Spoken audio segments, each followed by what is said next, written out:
Muto Prime, the strongest, largest, and baddest Muto the world has ever seen. The parent superspecies of the Mutos is also known as Titanus jinshinmushi, according to Monarch's official Titan classification, and appears in the graphic novel Godzilla Aftershock. And today, Factaholic brings you a list of the top 10 known and unknown facts about the Muto Prime, which is possibly one of the most powerful and formidable titans in the entire Monsterverse. Let's begin. Number 10. Unique Intimidation Display. Most of the titans in the Monsterverse have their own unique intimidation display. The Big G likes to release a pulsing bright blue light from within him. Kong beats his chest, and Ghidorah spreads his wings to make himself look even more massive. As for the Muto Prime, she takes out her parasitic tentacles and tightens her body muscles. As if the titans weren't intimidating enough, that they need a unique intimidation display as well. Number 9. Reproduced asexually. That's right, Titanus jinshinmushi doesn't require a partner to reproduce, but rather a host. In fact, her sole evolutionary purpose is to infect other titans with her parasitic eggs, which of course would eventually end up killing the titan host and spawn the smaller, invasive Mutos. We already got glimpses of that in the 2014 movie, so I guess there's not much explanation to do here. Number 8. Mutos are an invasive titan species. When we talk about invasive species, you'll probably picture large Burmese pythons or the leaping Asian carps, but we're talking only titans today, and Mutos are probably the only invasive titan species to have ever lived. They invade into territories of other titans and, moreover, parasitically feeding on them as well, killing them off in the process. Number 7. Muto Prime can create earthquakes. Oh yeah, no kidding.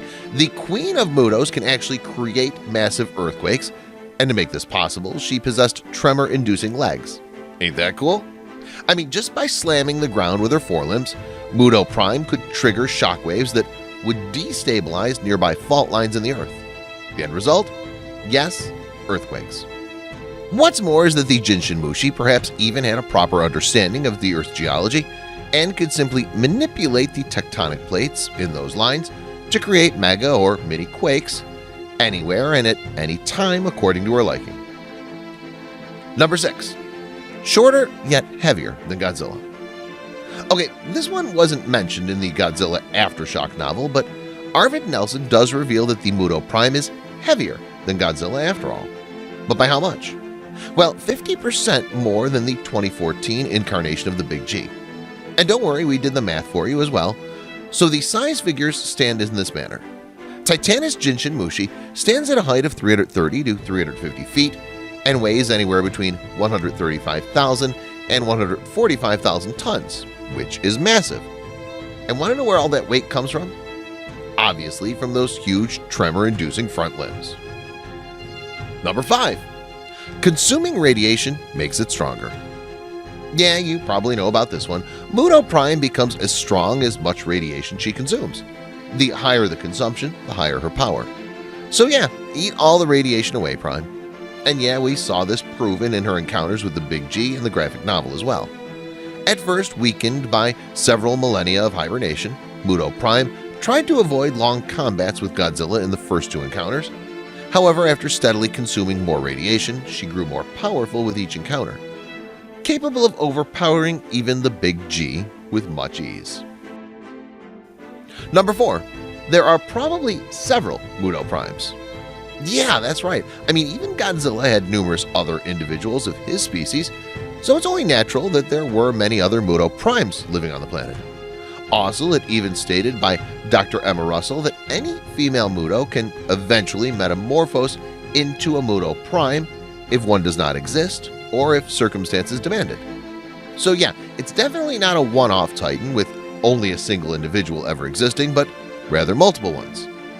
I mean, who knows? One might even appear in Godzilla vs. Kong.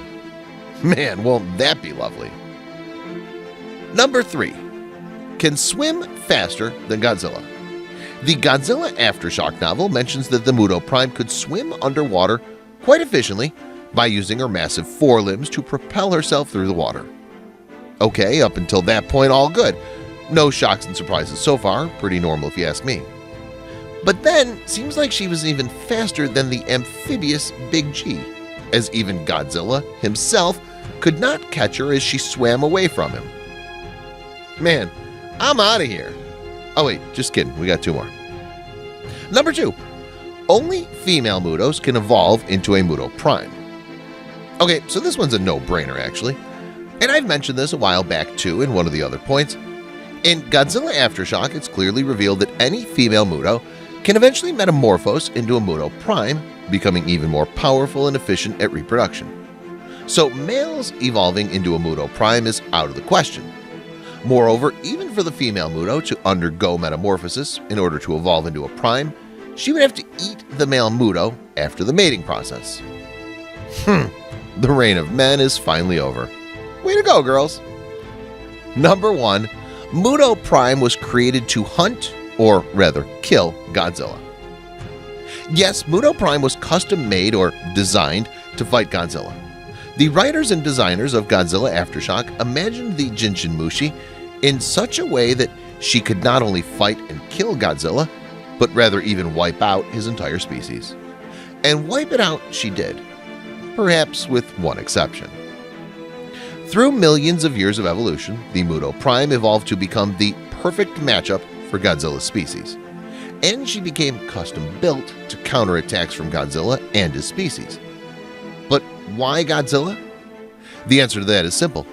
Everything she does is for her children. Muto Prime targets Titanus Gojira due to them being the biggest, best host for her young ones. So it's only natural that a mother will choose the best for her kids, even if it means leaving the entire Godzilla species on the brink of extinction. With that, we've come to the end of this video. Thanks for watching. This is Factaholic, and we'll be back with more Monsterverse content for you very soon. So until then, stay tuned, and in the meantime, you can watch any of our previous videos as well. Peace!